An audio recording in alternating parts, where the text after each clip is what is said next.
Hi everybody. Welcome to Jenkins Boat Works. I am Chuck Jenkins.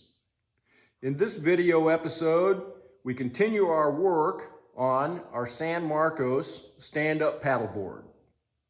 I'm going to call this episode Rippin' and Strippin'. We've got some beautiful cedar, some very nice mahogany.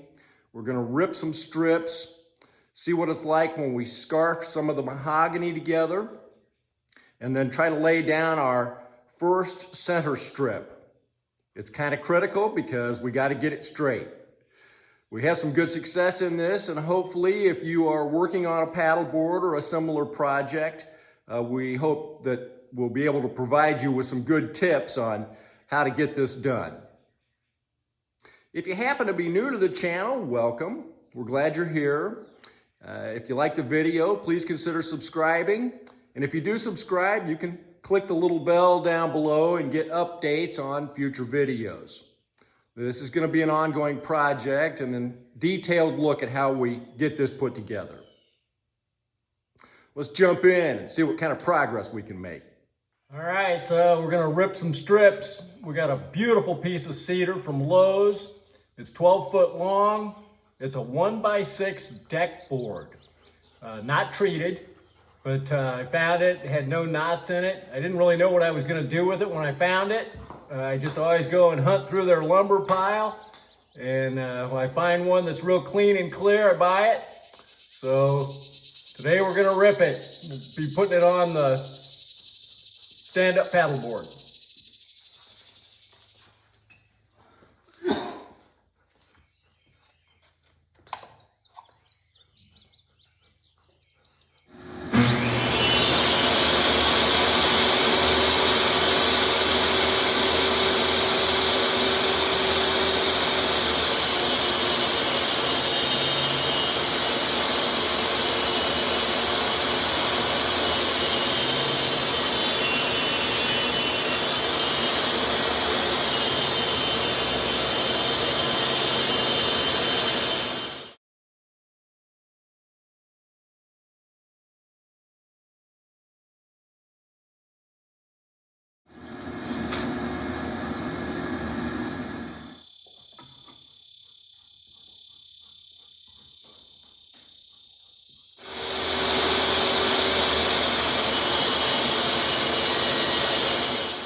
So I kept these in order of how they came off the saw.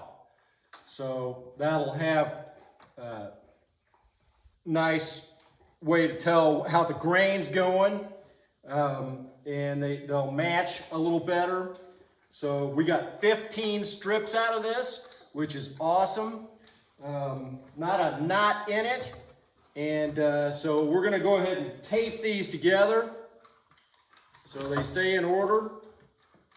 And then we'll be able to be ready to use them on the stand-up paddleboard. Now what are you doing? Good grief. Yeah, so we laid this one strip on here, and it's long enough because it's 12 foot. We'll have a little bit extra. Oh, that's going to be awesome. Very cool. So I'm just kind of trying to assess what I've got as far as wood that we're going to use on the paddleboard for doing the skins. And I've got two 12-foot packs here of cedar that I've ripped. I found these other strips. There's about 6 other strips that I didn't even remember that I owned. I've got a little piece of cherry, right there in the middle next to the pliers. An old piece of mahogany, and then I went to Menards, and they had this 1x6 select mahogany, and look at this thing. It's so clean and clear. It's got the plastic on it still, but wow. Now that thing is dimensional lumber, so it's actually 3/4 thick. We should be able to rip some strips out of that and scarf them together, so we've got some really lovely pieces for accent. All right, let's see how our scarves came out. We've got our mahogany on here and our little jig. Our wax paper.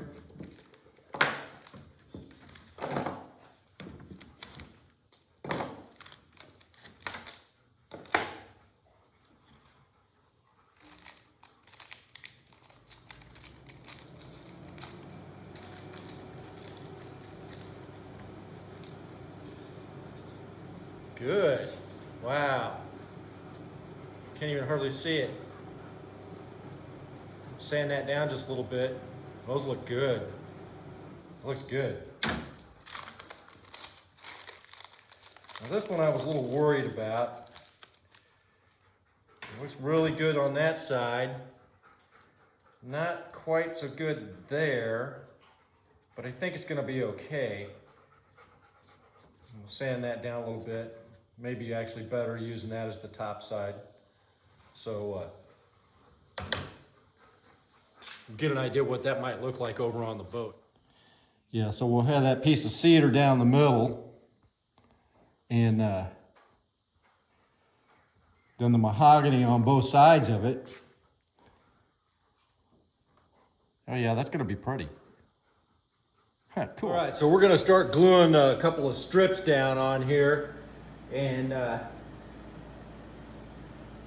we're gonna have to get creative about how we clamp, because like right here, this just comes all the way down here. There's nothing to grab on underneath here, so we're gonna have to figure out how to get that down on there. Now what I think I'll do is just take a piece of other wood like this, a clamp on this side and this side, and hold it down like that. Now the other thing that I've done here is that I know that this is 1 inch thick, so I've come in here and I've made a little mark with a marker that gets me out here exactly 1/2 inch from the center of this center line.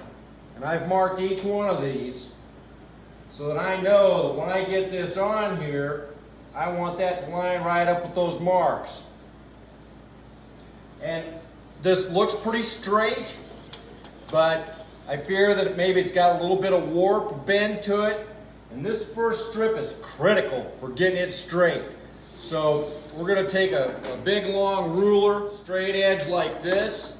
And once we get this in here where we think we want it, we're gonna put this up against there and just make sure that it's not bent or not warped. And I gotta make sure that I've got this pulled back so that we're way far up here so that we're not overlapping down past this. And I've got some wax paper under here.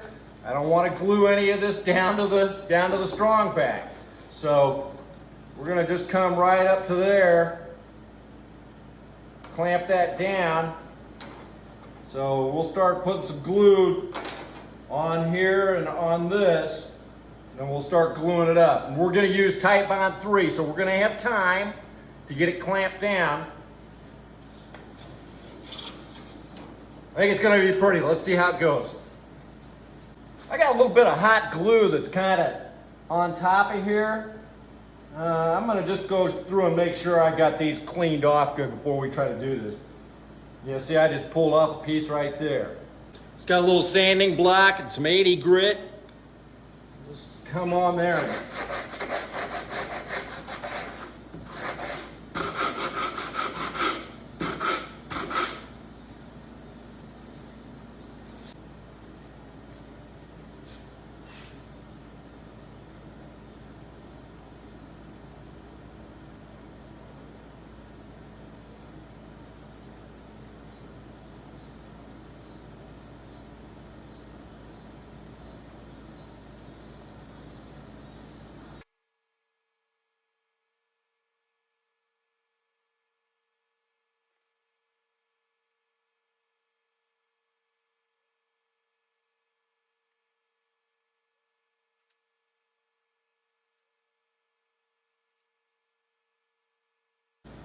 Okay, here we go.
See that little mark right there? We're good.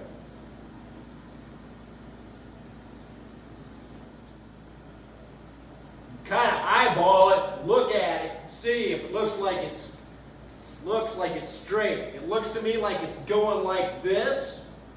Got a little bit of curve that way, but it could be optical illusion of it going down. So let's use this straight edge and see how we're doing.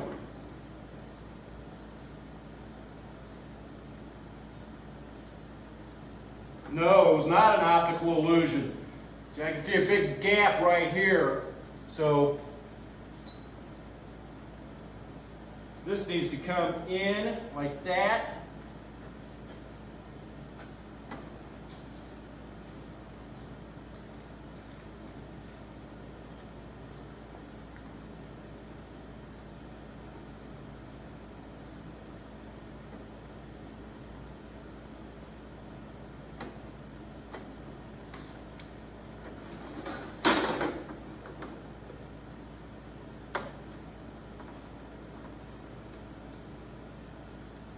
Oh yeah, no,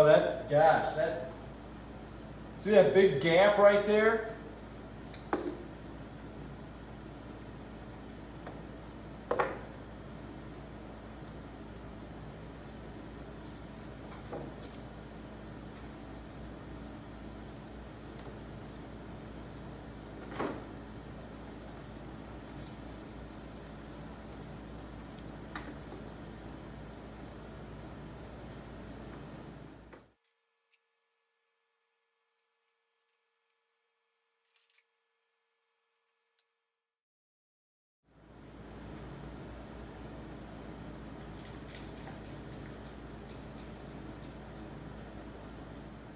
This first one, I can't stress enough, is the most critical. Absolutely the most critical. Once we get this one straight, everything else glows up next to it.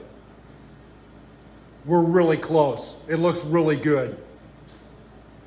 Definitely don't want to see any daylight through here, so that's what I'm doing is I'm getting down and I'm looking. I'm making sure that we are clamped down tight where it's not bouncing. We got it straight with this big ruler. I remember buying this and thinking, what am I going to do with that? One of the things that's kind of weird is that there's places where I'm not right on my little mark that I made that I thought was my basically 7/16 out from the middle, so that I'd be ½ inch on each side. And what that tells me is that my center line member maybe wasn't just exactly straight. I'm only off maybe a 1/16 of an inch at the very most in any spot, and mostly back that way. But I'm convinced now, as having put this ruler against this, that we're very straight. So, like I said, it's just critical because everything else goes against it. Rule number 2 of boat building, if it looks right, it probably is.